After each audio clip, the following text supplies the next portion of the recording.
Boa noite, pessoal. Tudo bem com vocês? Vamos começar o nosso estudo fazendo a prece.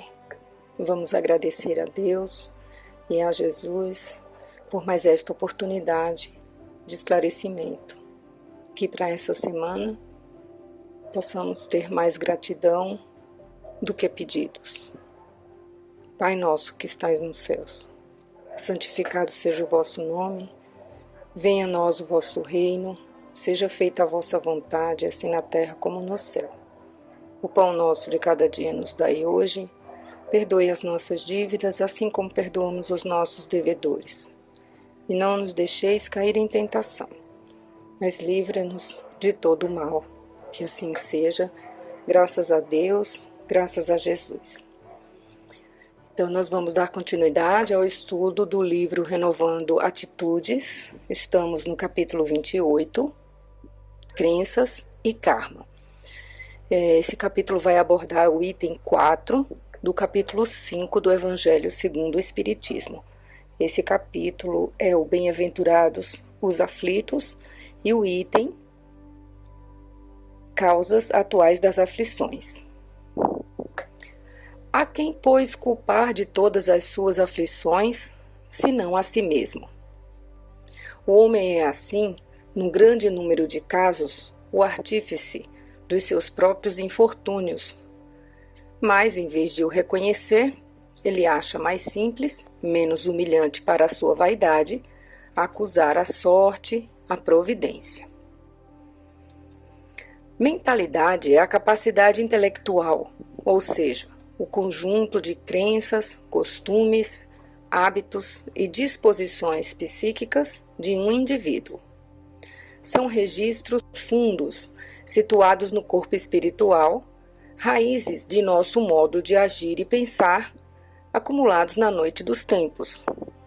Nossa mentalidade atrai tudo aquilo que irradiamos consciente ou inconscientemente. Portanto, certos conceitos que mantemos atraem prosperidade e nos fazem muito bem.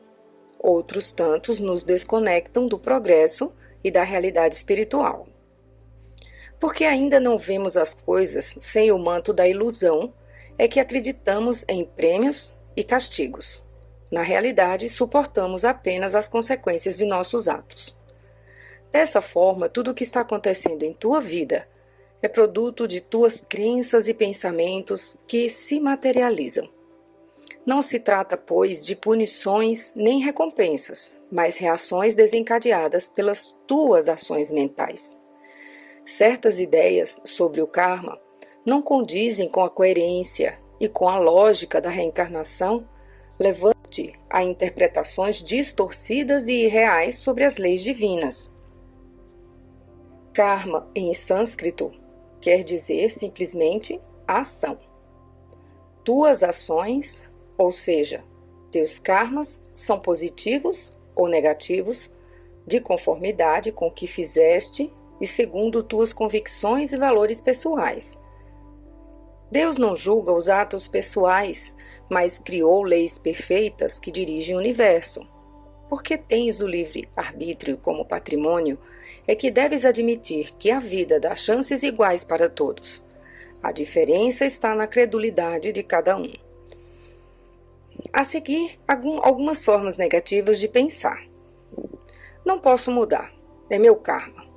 Tenho que sofrer muito, são erros do passado. Se golpearmos algo para frente, este objeto terá a força e a direção que lhe imprimirmos. Se continuarmos, pois, a golpeá-lo, recolheremos sucessivos retornos com relativa frequência e intensidade, conforme nossa ação promotora. São assim teus karmas, atos e atitudes que detonas continuadas vezes, vida após vida, recebendo como consequência as reações decorrentes de tua liberdade de agir. Por que então não mudas teu karma? Jesus afirmou que as ações benevolentes impedem os efeitos negativos quando asseverou: muito lhe foi perdoado porque muito amou, mas a quem pouco se perdoa é porque pouco ama. Ou ainda, o amor cobre a multidão de pecados. Algumas religiões e sociedades vingativas e condenadoras impuseram a crença da punição como forma de resgatar a consciência intranquila perante as leis morais. Outras, mais radicais ainda, diziam que somente o sofrimento e o castigo até a quarta geração eram o tributo necessário para que as criaturas pudessem se harmonizar perante o tribunal sagrado, com isso olvidando que a providência divina usa como método real de evolução apenas a educação e o amor. Então, aquele que muito amou foi perdoado, não aquele que muito sofreu. O amor é que cobriu, isto é, resgatou a multidão dos pecados, não a punição ou castigo. O sofrimento apenas nos serve como transporte das almas de retorno ao amor, de onde saímos, fruto da paternidade divina. A função da dor é ampliar horizontes para realmente vislumbrarmos os concretos caminhos amorosos do equilíbrio. Como o golpe ao objeto pode ser modificado, repensa e muda também tuas ações, diminuindo intensidades e frequências e recriando novos roteiros em tua existência. Transformar ações amando é alterar teu karma para melhor, atraindo pessoas e situações harmoniosas para junto de ti. Aqui temos 3 citações. Muito lhe foi perdoado, está em Lucas 7, 47.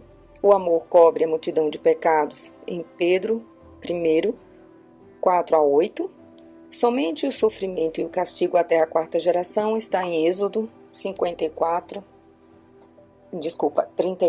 7. Vamos meditar mais um pouco a respeito das nossas ações em todos os campos da vida com Emmanuel. Capítulo 56 do livro Pão Nosso, Êxitos e Insucessos. Sei viver em penúria e sei também viver em abundância. É uma passagem de Paulo em Filipenses 4 a 12.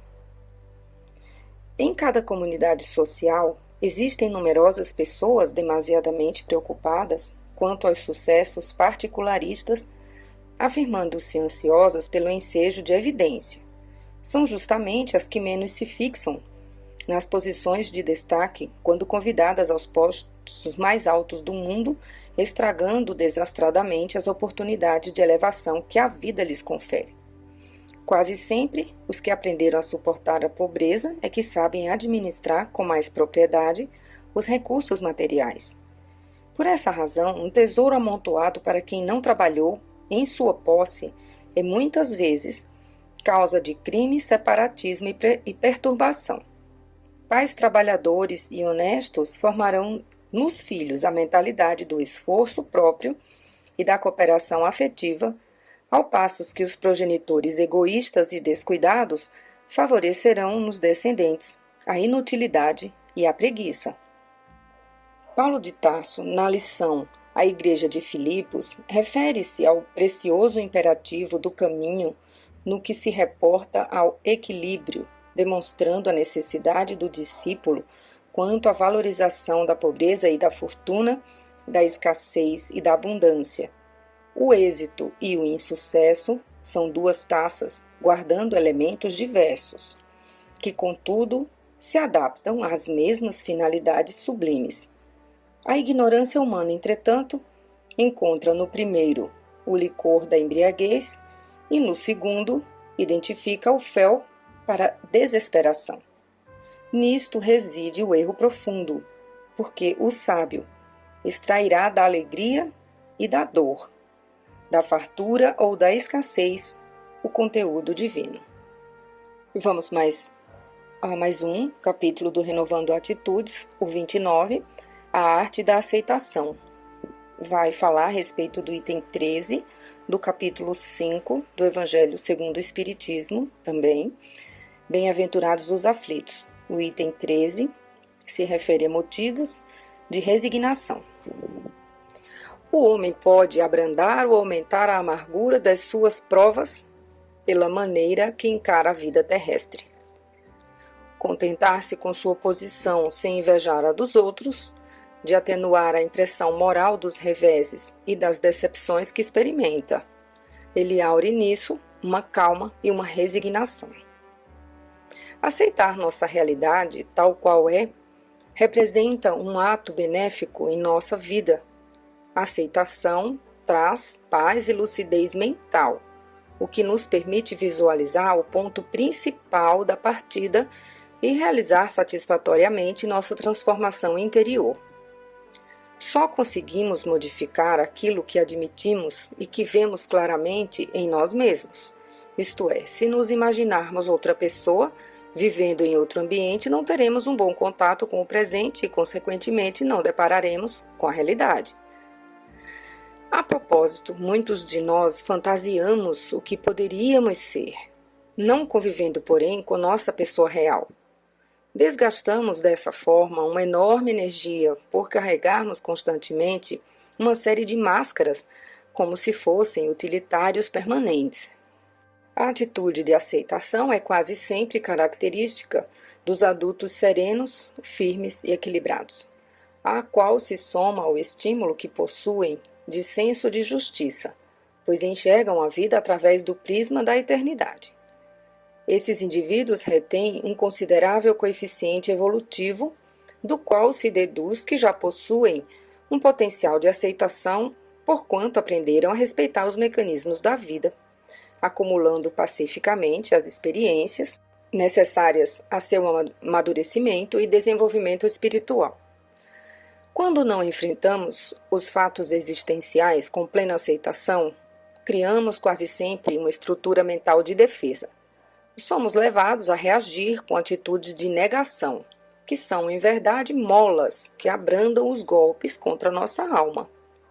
São consideradas fenômeno psicológico de reação natural e instintiva às dores, conflitos, mudanças, perdas e deserções, e que por algum tempo nos alivia dos abalos da vida, até que possamos reunir mais forças para enfrentá-los e aceitá-los verdadeiramente no futuro. Não negamos por ser turrões ou teimosos como pensam alguns.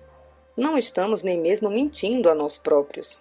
Aliás, negar não é mentir, mas não se permitir tomar consciência da realidade.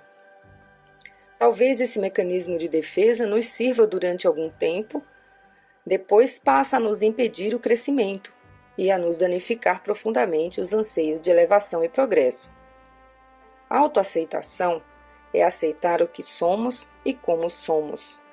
Não a confundamos como uma rendição conformada e que nada mais importa. De fato, acontece que, ao aceitar-nos, inicia-se o fim da nossa rivalidade com nós mesmos. A partir disso, ficamos do lado da nossa realidade em vez de combatê-la. Diz o texto: o homem pode abrandar ou aumentar a amargura das suas provas pela maneira que encara a vida terrestre.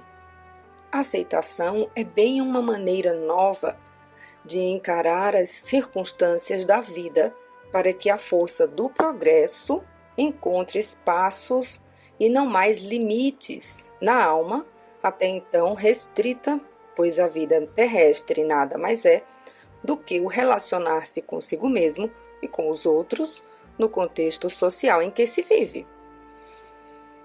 Aceitar-se é ouvir calmamente as sugestões do mundo, prestando atenção nos donos da verdade e admitindo o modo de ser dos outros, mas permanecer respeitando a nós mesmos, sendo o que realmente somos e fazendo o que achamos adequado para nós próprios.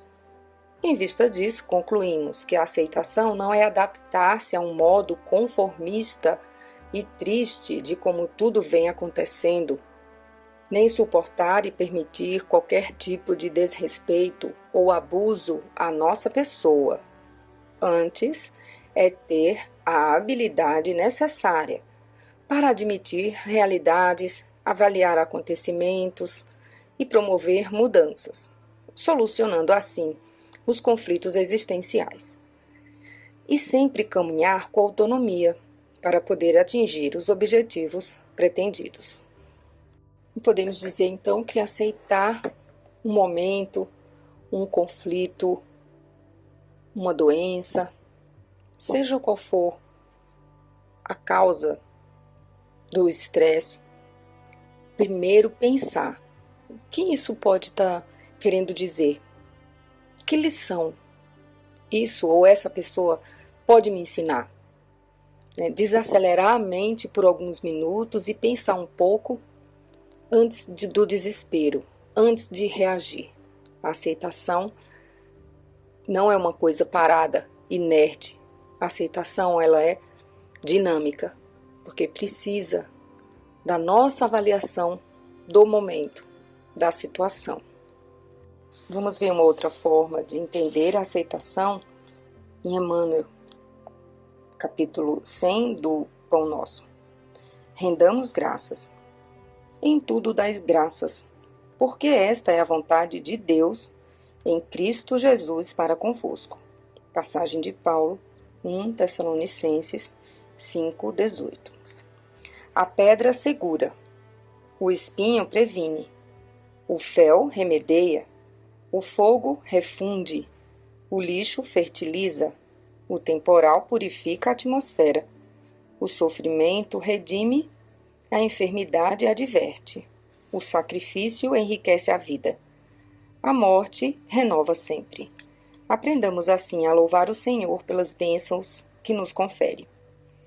Bom é o calor que modifica, bom é o frio que conserva. A alegria que estimula é irmã da dor que aperfeiçoa.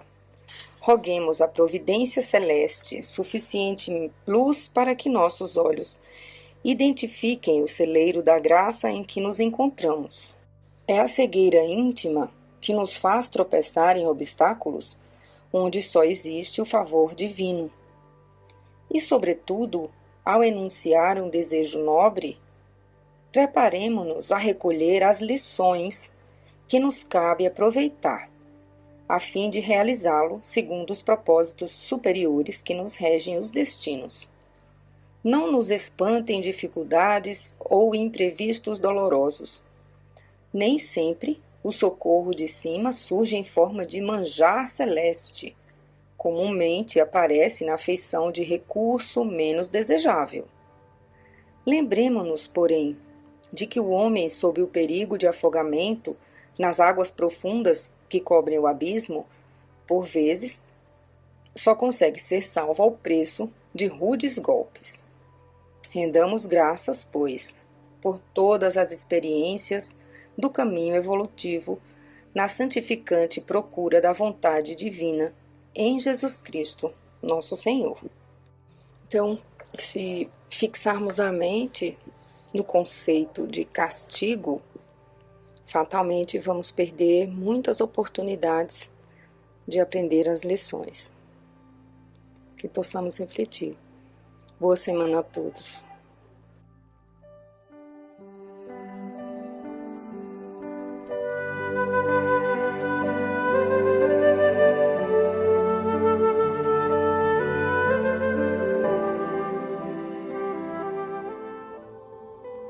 Boa noite a todos. Dando continuidade, então, ao nosso encontro desta noite, vamos retomar a temática da lei de causa e efeito, das consequências dos nossos atos, né? E pegando ali pelo sentimento da culpa que nos acompanha onde quer que estejamos, e a culpa pode tornar-se muito destrutiva, vamos então buscar um esclarecimento. A percepção da culpa tem sido objeto de investigações e influências no amplo debate temático da doutrina dos espíritos e das ciências psíquicas.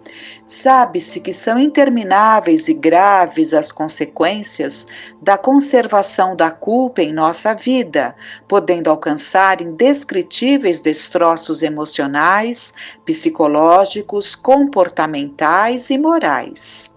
A famosa culpa se consubstancia numa sensação de angústia adquirida após a reavaliação de um ato tido como reprovável por nós mesmos, ou seja, quando transgredimos as normas da nossa consciência moral. Então, dos atos praticados hoje e dos quais nos arrependemos, e aqueles que nem nos lembramos, mas que está presente em nós na culpa que ainda carregamos. Sob o ponto de vista religioso, a culpa advém na transgressão de algo proibido ou de uma norma de fé. A sanção religiosa tange para a reprimenda e condenações punitivas.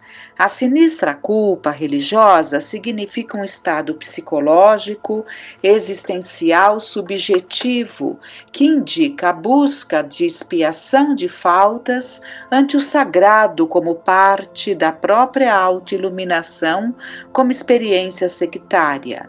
Frequentemente, a religião trata a culpa como um sentimento imprescindível à contrição e à melhoria pessoal do infrator, pois o mesmo alcança a mudança apenas se reconhecer como pecaminoso ato cometido.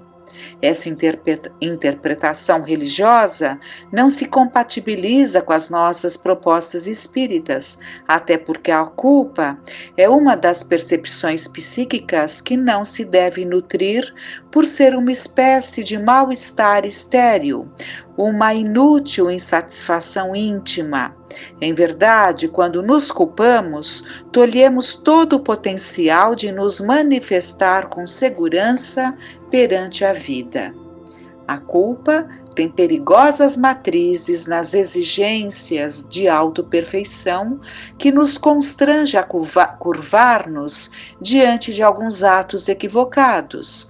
Tal estado psicoemocional provoca em nossa consciência alguns sentimentos prejudiciais, tais como o autojulgamento, a autocondenação e a autopunição.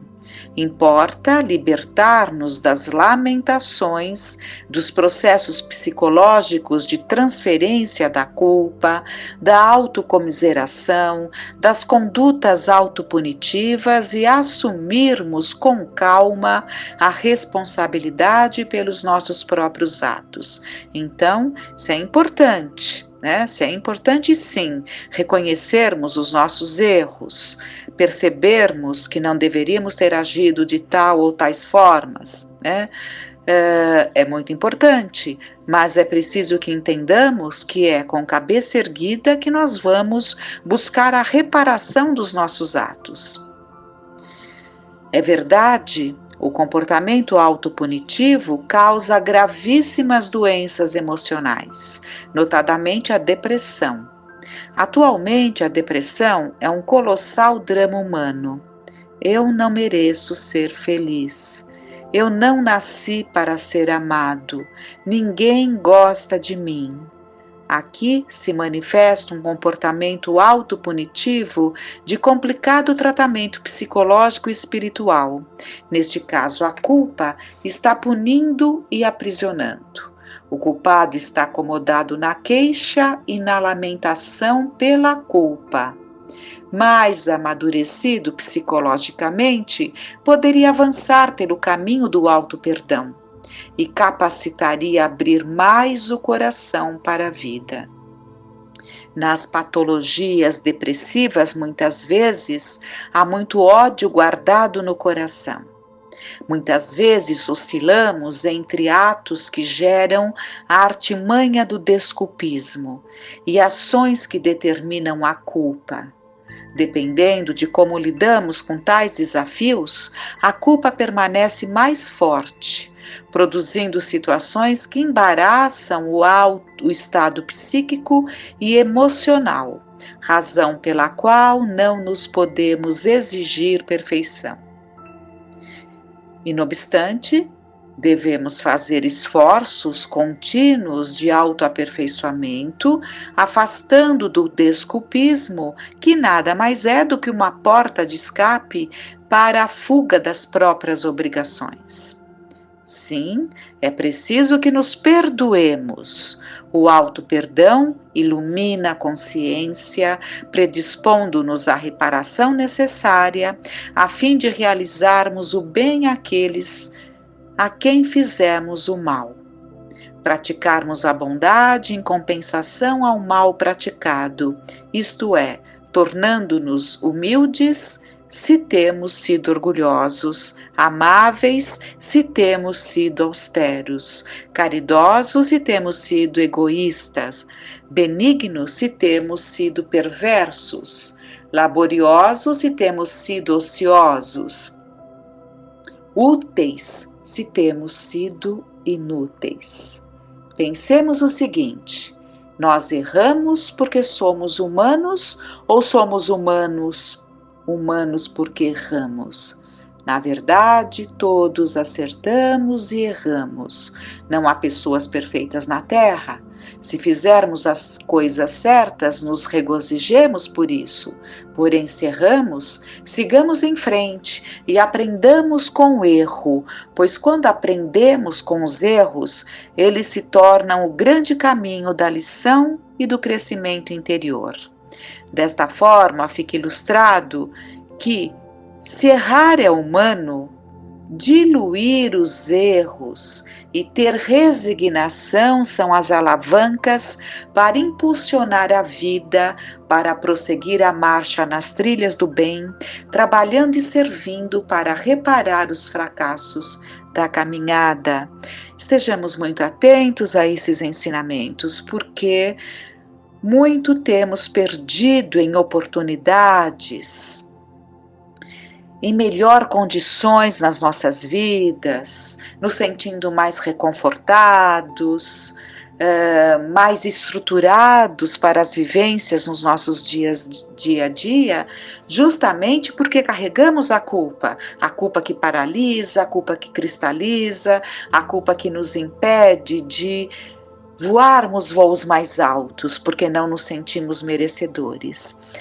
E essa culpa, ela nos persegue, prejudica aqui e continua nos prejudicando, e não poderia ser de outra forma, porque ao retornarmos ao plano espiritual, levamos conosco tudo aquilo que temos agasalhado dentro de nós, né?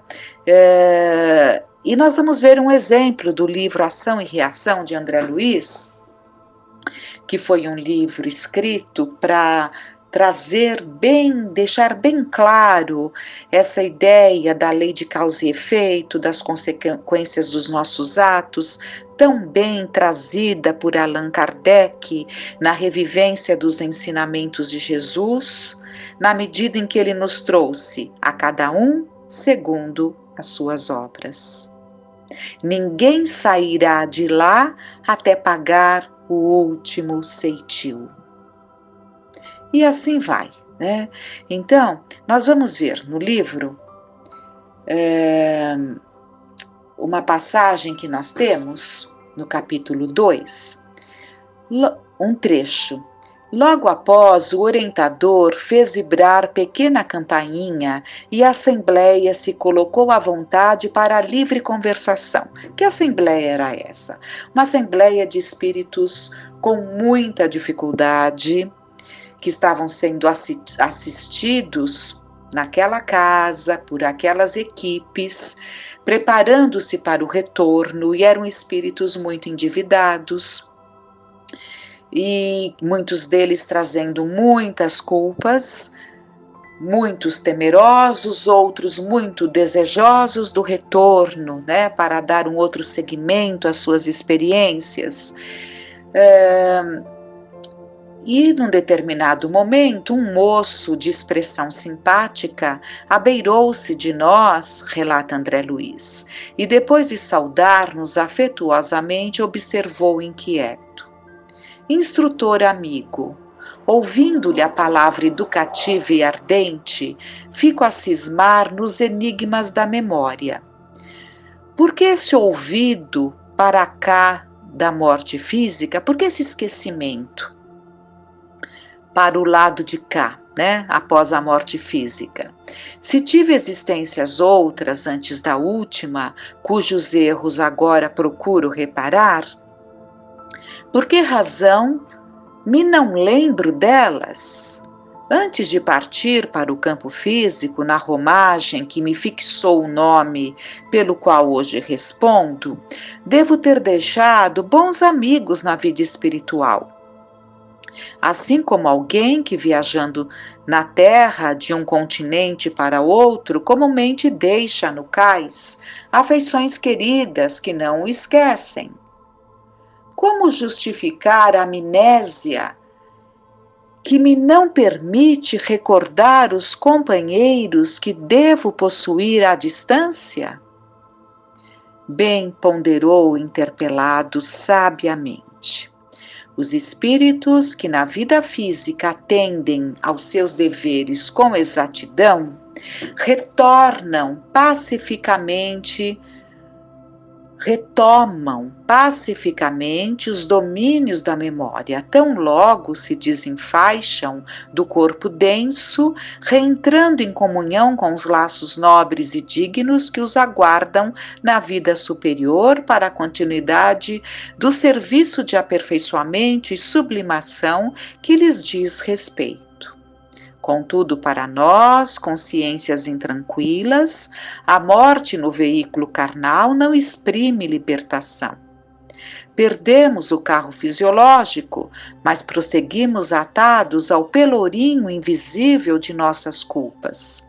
E a culpa, meu amigo, é sempre uma nesga de sombra, eclipsando-nos a visão.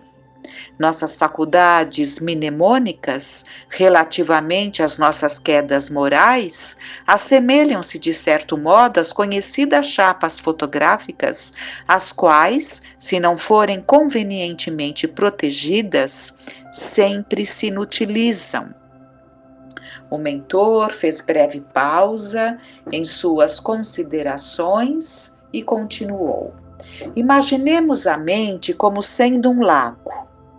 Se as águas se acham pacificadas e límpidas, a luz do firmamento pode retratar-se nele com segurança. Mas se as águas vivem revoltas, as imagens se perdem ao quebrar das ondas móveis, principalmente quando o lodo acumulado no fundo aparece à superfície. A rigor, somos aqui, nas zonas inferiores, seres humanos muito distantes da renovação espiritual, não obstante desencarnados. O consulente escutava-o visivelmente surpreendido e dispunha-se a formular interrogações novas ante a pausa que se fizera, mas Druso, antecipando-se-lhe a palavra, acentuou em tom amigo. Observe a realidade em si mesmo. A despeito dos estudos a que presentemente se confia, e apesar das sublimes esperanças que lhe ocupam agora o coração, seu pensamento vive preso aos sítios e paisagens de que pela morte supostamente se desvencilhou. Em pleno caminho da espiritualidade, você se identifica com as escuras reminiscências que permanecem ao longe, no tempo. O lar, a família, os compromissos imperfeitamente solucionados, tudo isso é lastro, inclinando a sua mente para o mundo físico, onde nossos débitos reclamam sacrifício e pagamento. É verdade, suspirou compungidamente. Vamos comentar o que se dá, né?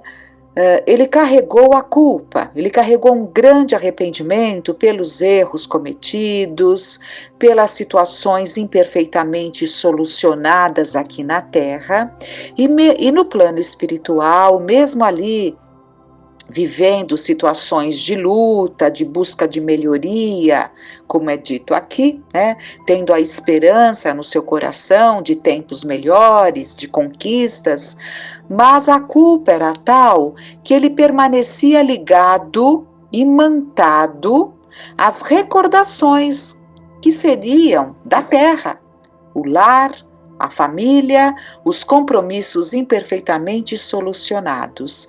Então ele manteve-se ligado às situações da terra, à família, né? Não permitindo, por isso que a sua memória ficou com uma ruptura. Ele não buscava viver como espírito, vivenciar como espírito desenfaixado dos laços físicos, consciente dos seus erros, portanto, consciente das responsabilidades assumidas, de um caminho que se abre para os resgates necessários, mas não preso à culpa destrutiva. Isso seria o ideal, mas ele continua preso, portanto não vive como um espírito desenfaixado dos laços físicos, né? Portanto, as recordações das amizades, os laços afetivos, que com certeza ele os tinha e ele sabia disso, mas ele não se recordava, porque não fazia parte das suas vivências no plano espiritual. Vocês vejam como tudo é muito, muito perfeito, na verdade. As dificuldades são criadas pela nossa imperfeição. Aquele que retorna ao plano espiritual com a mente pacificada, ele vai logo se adaptar e recordar-se e alimentar-se daquelas vibrações amorosas, daquelas presenças queridas. E, continuando, mas o instrutor prosseguiu. Sob a hipnose, nossa memória pode regredir e recuperar-se por momentos. Isso, porém, é um fenômeno de compulsão, e em tudo convém satisfazer a sabedoria da natureza. Libertemos o espelho da mente que jaz sob a lama do arrependimento, do remorso e da culpa, e esse espelho divino refletirá o sol com todo o esplendor de sua pureza. Druso ia continuar, mas a chegada de um colaborador impeliu-nos à conclusão do assunto. Então, o que foi dito aqui neste final? Que, sob hipnose, ele poderia ser levado a recordar-se, poderia se aplicar um processo terapêutico hipnótico e ele se recordaria, mas, por bem, era melhor que tudo viesse natural, né? Respeitando a sabedoria da natureza. Ele precisava libertar o espelho da mente, né? Que estava ali na lama dessa dor, dessa culpa, desse arrependimento, desse remorso. Então, libertando, diluindo, né? Tirando esse espelho da mente que estava enlameado, ele deixaria refletir o sol com todo o esplendor. É uma linguagem figurada, mostrando que as recordações viriam naturalmente e que ele passaria então a viver como um espírito desenfaixado dos laços carnais. Que fiquem essas lições preciosas para nós, que aqui estamos, para todos que estão no plano espiritual, onde quer que estejamos, saibamos lidar com responsabilidade diante dos nossos erros, diante dos nossos descaminhos, mas aprendamos com Deus, com Jesus, com a ajuda do plano maior, a nos libertarmos dessa culpa, a buscarmos o perdão, o auto-perdão. É preciso que nos afastemos do nosso orgulho e nos perdoemos, para continuarmos a nossa marcha com segurança. Com muita gratidão no coração, rogando ao Pai para que todos sintamos as bênçãos que nunca nos faltam. Tenhamos uma noite de paz.